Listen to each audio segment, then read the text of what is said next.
银色休旅车停在马路旁，这是染病身亡的白牌车驾驶，平常载客用的车辆，钣金上有许多脏污，看得出有好一段时间没移动。中部传出全台第一起新冠肺炎死亡案例，白牌车司机所属的车行上上下下都陷入恐慌。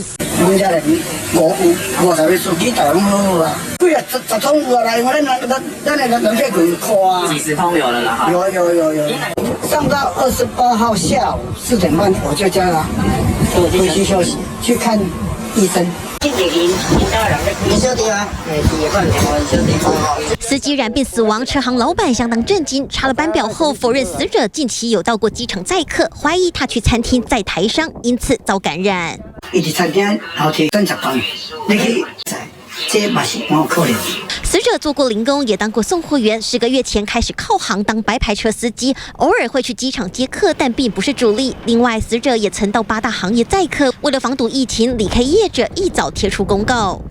为了保护客人和员工安全，决定从17号到29号暂停营业。死者载过的中港澳旅客或台商以及8大行业的客人，恐怕都是接触者。而这段期间，他的行经轨迹可能包含台中、彰化或南投等地，在市区趴趴造。也因此，事件爆发后，当地区公所立刻全面大消毒。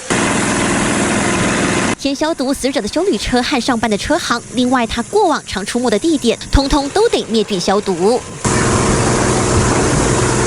大动作全面防疫，国内第一起新冠肺炎死亡病例震惊全台，死者的同事以及曾接触过的人全绷紧神经。记者陈胜伟、连元斌、王百英综合报道。